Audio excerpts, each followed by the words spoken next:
Hello, my name is Derek Schulze, and today I have the great pleasure of presenting to you Symbio. It was around the year 1800. There was a prolific American, and his name was Johnny Appleseed. He said something that we've all heard. Our mothers told us, an apple a day keeps the doctor away, right? Well, no. We have to ask ourselves, really, is the apple of 1800 the same as the apple of 2017?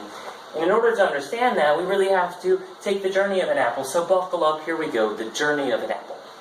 An apple is grown on a tree, most likely somewhere other than the United States of America. It is picked, it is covered in wax, it is put in an environment that is too toxic for you or I to be in, and there it sits for 10 months. After 10 months, it's brought to the United States, and on a day that we're just feeling good and feeling healthy, we choose apple over chips, expecting to get the healthy option, but we got duped.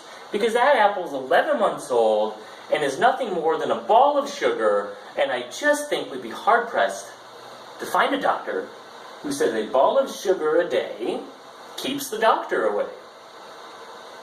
I don't think so. And this is just one of the problems in agriculture today. It's not a perfect system. Another one that we hear a lot about is water, right? Hearing a lot about water, blue gold. And the reality is that agriculture uses 70% of water. We don't hear that very often. Put it in perspective. 775 million people don't have water. Agriculture uses 70% of water, so we need to think of a solution. And here's one. Welcome to the farm of the future. This is a lettuce factory. It's in Japan. It produces 10,000 heads of lettuce, and it uses the same technology that we're looking to bring here to St. Louis. Here's our business model. It's pretty simple. We want to grow indoors because not only is it cheaper than growing outdoors, it's more efficient. You can grow year-round. It uses 70% less water. You don't have to use herbicides, pesticides. That's just to name a few things. So we want to show you how much we can grow in phase 1. In just 250 square feet, we're going to grow as much as we can and make as much money as we can, just to show people the potential here. And in phase 2, we want to take that model and we want to multiply it times 100 and bring factory farming, get ready, back to factories. So let's look at phase 1. Welcome to my house. We're doing a lot of cool stuff here. And we're testing different types of agriculture that we think is going to have tremendous output. Let's take a look at that. Here's what we think we're going to produce in 250 square feet. 70 heads of lettuce, 50 herb packages, 10 pounds of mushrooms, and 15 whole trays of wheatgrass. And we think we're going to make around $610 on the low end every week. And I know what you're thinking. Hey Derek, this is crazy. The expenses have to be a lot, right? A controlled environment indoors. Whoa.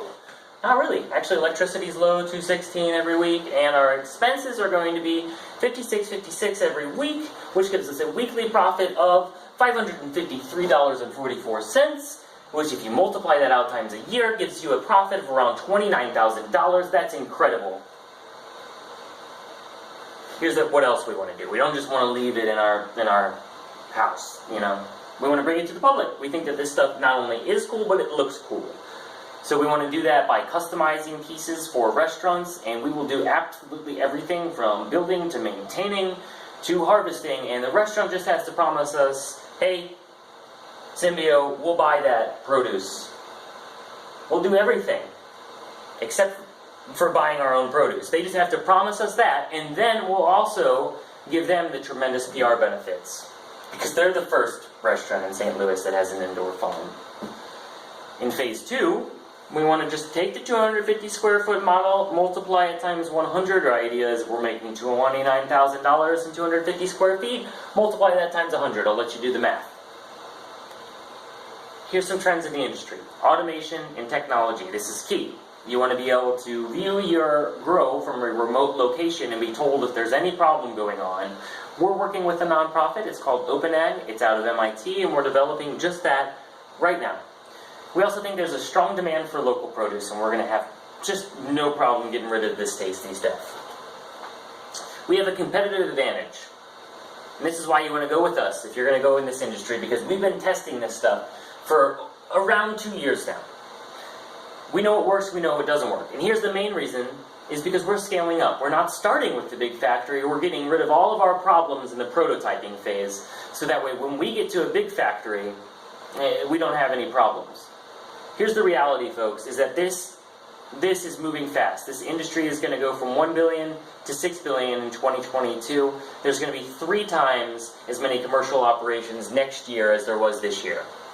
So here's what I want you to take away. There's a need, people are capitalizing on it, we need to capitalize on it here in St. Louis, and that is to make agriculture more sustainable, it is to make it more local and more nutritious. And I think if we do that here in St. Louis, which in my mind, and maybe I'm biased, is the agriculture capital of the world, and if we do it, it will benefit St. Louis, and that has the power to benefit the world.